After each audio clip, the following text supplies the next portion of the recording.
خلیفہ ثانی حضرت عمر فاروق رضی اللہ تعالی عنہ کے حالات زندگی اور سیرت پر پروگرام سنیے۔ فاروق اعظم، تحریر شمس العلماء علامہ شبلی نعمانی، پروڈیوسر عرفان بھٹی۔ السلام علیکم سامعین، فاروق اعظم رضی اللہ تعالیٰ عنہ کے سلسلے میں پہلے حصہ میں ان کے عہد کی فتوحات کا احوال تفصیلاً بیان کیا گیا ہے۔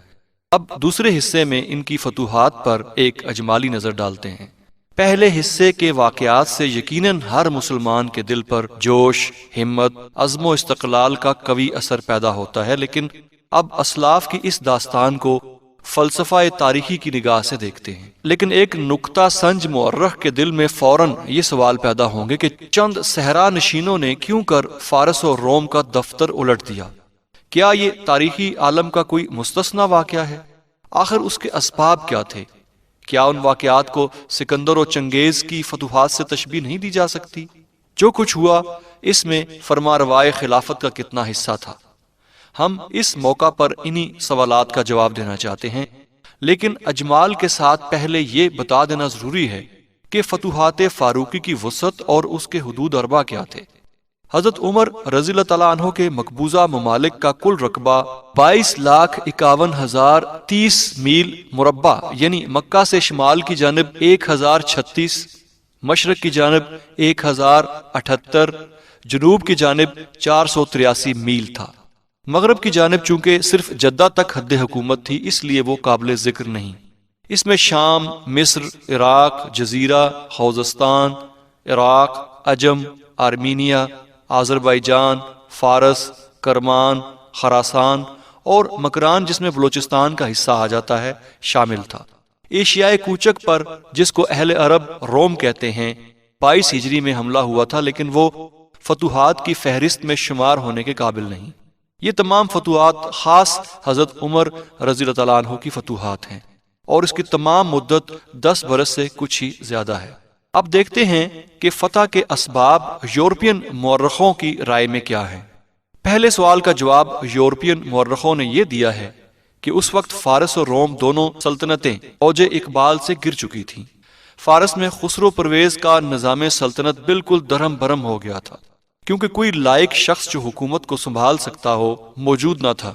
دربار کے عمائدین و ارکان میں سازشیں شروع ہو گئی تھیں، اور انہی سازشوں کی بدولت تخت نشینوں میں عدل بدل ہوتا رہتا تھا۔ چنانچہ 3-4 برس کے عرصے میں ہی عنان حکومت 6-7 فرما رواؤں کے ہاتھ میں آ گئی اور پھر نکل گئی۔ ایک اور وجہ یہ ہوئی کہ نوشیروان سے کچھ پہلے مزوکیہ فرقہ کا بہت زور ہو گیا تھا، جو الحاد اور زندقہ کی طرف مائل تھا۔ نوشیروان نے گو تلوار کے ذریعے سے اس مذہب کو دبا دیا تھا، لیکن بالکل مٹا نہ سکا۔ اسلام کا قدم جب فارس میں پہنچا تو اس فرقے کے لوگوں نے مسلمانوں کو اس حیثیت سے اپنا پشت پناہ سمجھا کہ وہ کسی مذہب و عقائد سے تعرض نہیں کرتے تھے۔ عیسائیوں میں نسٹورین فرقہ جس کو اور کسی حکومت میں پناہ نہیں ملتی تھی، وہ اسلام کے سائے میں آ کر مخالفوں کے ظلم سے بچ گیا۔ اس طرح مسلمانوں کو 2 بڑے فرقوں کی ہمدردی اور اعانت مفت میں ہاتھ آ گئی۔ روم کی سلطنت خود کمزور ہو چکی تھی، اس کے ساتھ عیسائیت کے باہمی اختلافات ان دنوں زوروں پر تھے، اور چونکہ اس وقت تک مذہب کو نظام حکومت میں داخل تھا، اس لیے اس اختلاف کا اثر مذہبی خیالات تک محدود نہ تھا، بلکہ اس کی وجہ سے خود سلطنت کمزور ہوتی جاتی تھی۔ اب دیکھتے ہیں کہ یورپین مورخین کی اس رائے میں کیا غلطی ہے۔ یہ جواب گو واقعیت سے خالی نہیں، لیکن جس قدر واقعیت ہے اس سے زیادہ طرز استدلال کی ملمہ سازی ہے، جو یورپ کا خاص انداز ہے۔ بے شبہ اس وقت فارس اور روم کی سلطنتیں اصلی عروج پر نہیں رہی تھی، لیکن اس کا صرف اس قدر نتیجہ ہو سکتا تھا کہ وہ پرزور قوی سلطنت کا مقابلہ نہ کر سکتی، نہ یہ کہ عرب جیسی بے سر و سامان قوم سے ٹکرا کر پرزے ہو جاتی۔ روم و فارس گو کسی حالت میں تھے، تاہم فنون جنگ میں ماہر تھے۔ یونان میں خاص قواعد حرب پر جو کتابیں لکھی گئی تھیں اور جو اب تک موجود ہیں، رومیوں میں ایک مدت تک ان کا عملی رواج رہا۔ اس کے ساتھ رسد کی فراوانی، سر و سامانی کی بہتات، آلات جنگ کے تنوع، فوجوں کی کثرت میں کمی نہیں آئی تھی، اور سب سے بڑھ کر یہ کہ کسی ملک پر چڑھ کر جانا نہ تھا، بلکہ اپنے ملک میں، اپنے قلعوں میں، اپنے مورچوں میں رہ کر اپنے ملک کی حفاظت کرنی تھی۔ مسلمانوں کے حملے سے ذرا ہی پہلے خسرو پرویز کے عہد میں جو ایران کی شان و شوکت کا عین شباب تھا، قیصر روم نے ایران پر حملہ کیا اور ہر قدم پر فتوحات حاصل کرتا ہوا اصفہان تک پہنچ گیا۔ شام کے صوبے جو ایرانیوں نے چھین لیے تھے واپس لے لیے اور نئے سرے سے نظم و نسق قائم کیا۔ ایران میں خسرو پرویز تک تو عموماً مسلم ہے کہ سلطنت کو نہایت جاہ و جلال تھا۔ خسرو پرویز کی وفات سے اسلامی حملے تک صرف 3-4 برس کی مدت ہے۔ اتنے تھوڑے عرصے میں ایسی قوم اور قدیم سلطنت کہاں تک کمزور ہو سکتی تھی؟ البتہ تخت نشینوں کی عدل بدل سے نظام میں فرق آ گیا تھا، لیکن چونکہ سلطنت کے اجزاء یعنی خزانہ، فوج اور محاصل میں کوئی کمی نہیں آئی تھی، اس لیے جب یزد گرد تخت نشین ہوا اور درباریوں نے اصلاح کی طرف توجہ کی تو فوراً نئے سرے سے وہی ٹھاٹ قائم ہو گئے۔ مزوکیہ فرقہ گو ایران میں موجود تھا، لیکن ہم کو تمام تاریخ میں ان سے کسی قسم کی مدد ملنے کا حال معلوم نہیں ہوتا۔ اسی طرح فرقہ نسٹورین کی کوئی اعانت ہم کو معلوم نہیں۔ عیسائیت کے اختلاف مذہب کا اثر بھی کسی واقعہ میں خود یورپین مورخوں نے کہیں نہیں بتایا۔ اب عرب کی حالت دیکھو، تمام فوجیں جو مصر اور ایران اور روم کی جنگ میں مصروف تھیں ان کی مجموعی تعداد کبھی بھی 1 لاکھ تک نہ پہنچی۔ فنون جنگ سے واقفیت کا یہ حال تھا کہ یرموک کا پہلا معرکہ ہے جس میں عرب نے تعبیہ کی طرز پر صف آرائی کی۔ خود زرہ، چلتا، جوشن، بختر، چار آئینہ، آہنی دستانے، جیلم موزے جو ہر ایرانی سپاہی کا لازمی ملبوس جنگ تھا، اس میں عربوں کے پاس صرف زرہ تھی اور وہ بھی اکثر چمڑے کی ہوتی تھی۔ رکاب لوہے کے بجائے لکڑی کی ہوتی تھی۔ آلات جنگ میں گرز و کمند سے عرب بالکل آشنا نہ تھے۔ تیر تھے لیکن ایسے چھوٹے اور کم حیثیت کے قادسیہ کے مارکے میں ایرانیوں نے جب پہلے ان کو دیکھا تو سمجھا کہ تکلے ہیں۔ اب ہم دیکھتے ہیں کہ ان فتوحات کے اصل اسباب کیا تھے۔ ہمارے نزدیک اس سوال کا اصلی جواب صرف اس قدر ہے کہ مسلمانوں میں اس وقت پیغمبر اسلام صلی اللہ علیہ وسلم کی بدولت جو جوش، عزم، استقلال، بلند حوصلگی، دلیری پیدا ہو گئی تھی اور جس کو حضرت عمر رضی اللہ تعالیٰ عنہ نے اور زیادہ قوی اور تیز کر دیا تھا، روم اور فارس کی سلطنتیں عین عروج کے زمانے میں بھی اس کی ٹکر نہیں اٹھا سکتی تھیں۔ البتہ اس کے ساتھ اور چیزیں بھی مل گئی تھیں جنہوں نے فتوحات میں نہیں بلکہ قیام حکومت میں مدد دی۔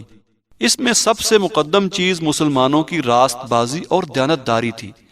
جو ملک فتح ہو جاتا تھا وہاں کے لوگ مسلمانوں کی راست بازی کے اس قدر گرویدہ ہو جاتے تھے کہ باوجود اختلاف مذہب کے ان کی سلطنت کا زوال نہیں چاہتے تھے۔ یرموک کے مارکے میں مسلمان جب شام کے اضلاع سے نکلے تو تمام عیسائی رعایا نے پکارا کہ خدا تم کو پھر اس ملک میں لائے، اور یہودیوں نے تو توریت ہاتھ میں لے کر کہا کہ ہمارے جیتے جی قیصر اب یہاں نہیں آ سکتا۔ رومیوں کی حکومت جو شام و مصر میں تھی وہ بالکل جابرانہ تھی، اس لیے رومیوں نے جو مقابلہ کیا وہ سلطنت اور فوج کے زور سے کیا، رعایا ان کے ساتھ نہیں تھی۔ مسلمانوں نے جب سلطنت کا زور توڑا تو آگے مطلع بالکل صاف تھا، یعنی رعایا کی طرف سے کسی قسم کی مزاحمت نہیں ہوئی۔ البتہ ایران کی حالت اس سے مختلف تھی۔ وہاں سلطنت کے نیچے بہت سے بڑے بڑے رئیس تھے جو بڑے بڑے اضلاع اور صوبوں کے مالک تھے۔ وہ سلطنت کے لیے نہیں بلکہ خود اپنی ذاتی حکومت کے لیے لڑتے تھے۔ یہی وجہ تھی کہ پائے تخت کے فتح کر لینے پر بھی فارس میں ہر قدم پر مسلمانوں کو مزاحمتیں پیش آئیں، لیکن عام رعایا وہاں بھی مسلمانوں کی گرویدہ ہوتی جاتی تھی، اور اس لیے فتح کے بعد بقائے حکومت میں ان سے بہت مدد ملتی تھی۔ ایک اور بڑا سبب یہ تھا کہ مسلمانوں کا اول حملہ شام و عراق پر ہوا اور دونوں مقامات پر کثرت سے عرب آباد تھے۔ شام میں دمشق کا حاکم غسانی خاندان تھا جو برائے نام قیصر کا محکوم تھا۔ عراق میں لخمی خاندان والے دراصل ملک کے مالک تھے، گو کسرا کو خراج کے طور پر کچھ دیتے تھے۔ ان عربوں نے اگرچہ اس وجہ سے کہ عیسائی ہو گئے تھے اول مسلمانوں کا مقابلہ کیا، لیکن قومی اتحاد کا جذبہ رائے گاہ نہیں جا سکتا تھا۔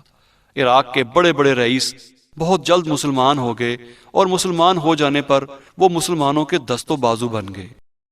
اب سکندر وغیرہ کی فتوحات کا موازنہ کرتے ہیں۔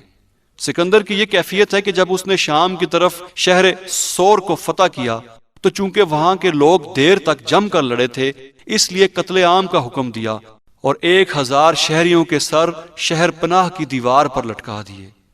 اس کے ساتھ 30,000 باشندوں کو لونڈی غلام بنا کر بیچ ڈالا۔ جو لوگ قدیم باشندے اور آزادی پسند تھے ان میں ایک شخص کو بھی زندہ نہ چھوڑا۔ اسی طرح فارس میں جب استخر کو فتح کیا تو تمام مردوں کو قتل کر دیا۔ اسی طرح کی اور بھی بے رحمیاں اس کے کارناموں میں مذکور ہیں۔ عام طور پر مشہور ہے کہ ظلم اور ستم سے سلطنت برباد ہو جاتی ہے۔ یہ اس لحاظ سے صحیح ہے کہ ظلم کی بقا نہیں، چنانچہ سکندر اور چنگیز کی سلطنتیں بھی دیر پا نہ ہوئیں، لیکن فوری فتوحات کے لیے اسی قسم کی صفاقیاں کارگر ثابت ہوتی ہیں۔ ان کی وجہ سے ملک کا ملک مرعوب ہو جاتا ہے، اور چونکہ رعایا کا بڑا گروہ ہلاک ہو جاتا ہے، اس لیے بغاوت و فساد کا اندیشہ باقی نہیں رہتا۔ یہی وجہ ہے کہ چنگیز، بخت نصر، تیمور، نادر، جتنے بڑے بڑے فاتح گزرے ہیں، سب کے سب بھی صفاق، لیکن حضرت عمر رضی اللہ تعالیٰ عنہ کی فتوحات میں کبھی سرے منہ قانون انصاف سے تجاوز نہیں ہو سکتا تھا۔ آدمیوں کا قتل عام ایک طرف، درختوں کے کاٹنے تک کی اجازت نہ تھی، بچوں اور بوڑھوں سے بالکل تعرض نہیں کیا جا سکتا تھا، بجز عین مارکہ کارزار کے کوئی شخص قتل نہیں کیا جا سکتا تھا، دشمن سے کسی موقع پر بد عہدی یا فریب دہی نہیں کی جا سکتی تھی، افسروں کو تاکیدی احکام دیے جاتے تھے۔ کتاب الخراج صفحہ 130 پہ بیان ہوا ہے، یعنی دشمن تم سے لڑائی کریں تو ان سے فریب نہ کرو، کسی کی ناک کان نہ کاٹو، کسی بچے کو قتل نہ کرو۔ جو لوگ مطیع ہو کر باغی ہو جاتے تھے، ان سے دوبارہ اقرار لے کر درگزر کی جاتی تھی، یہاں تک کہ جب اربسوس والے تین دفعہ متواتر اقرار کر کے پھر گئے تو صرف اس قدر کیا کہ ان کو وہاں سے جلا وطن کر دیا، لیکن ان کے ساتھ ان کی کل جائیداد مقبوضہ کی قیمت ادا کر دی۔ خیبر کے یہودیوں کو سازش اور بغاوت کے جرم میں نکالا تو ان کے مقبوضہ ارضیات کا معاوضہ دے دیا، اور اضلاع کے حکام کو احکام بھیج دیے کہ جدھر سے ان لوگوں کا گزر ہو ان کو ہر طرح کی اعانت دی جائے، اور جب کسی شہر میں قیام پذیر ہوں تو 1 سال تک ان سے جزیہ نہ لیا جائے۔ جو لوگ فتوحات فاروقی کی حیرت انگیزی کا جواب دیتے ہیں کہ دنیا میں اور بھی ایسے فاتح گزرے ہیں، ان کو یہ دکھانا چاہیے کہ اس احتیاط، اس قید، اس پابندی، اس درگزر کے ساتھ دنیا میں کس حکمران نے ایک چپا بھر زمین بھی کبھی فتح کی ہے۔ اس کے علاوہ سکندر اور چنگیز وغیرہ خود ہر موقع اور ہر جنگ میں شریک رہتے تھے اور خود سپہ سالار بن کر فوج کو لڑاتے تھے۔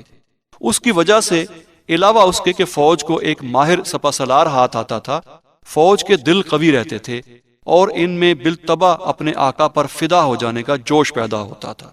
حضرت عمر رضی اللہ تعالیٰ عنہ تمام مدت خلافت میں ایک دفعہ بھی کسی جنگ میں شریک نہیں ہوئے۔ فوجیں ہر جگہ کام کر رہی تھیں، البتہ ان کی باغ حضرت عمر رضی اللہ تعالیٰ عنہ کے ہاتھ میں رہتی تھی۔ ایک اور صریحی فرق یہ ہے کہ سکندر وغیرہ کی فتوحات گزرنے والے بادل کی طرح تھی، ایک دفعہ زور سے آیا اور نکل گیا۔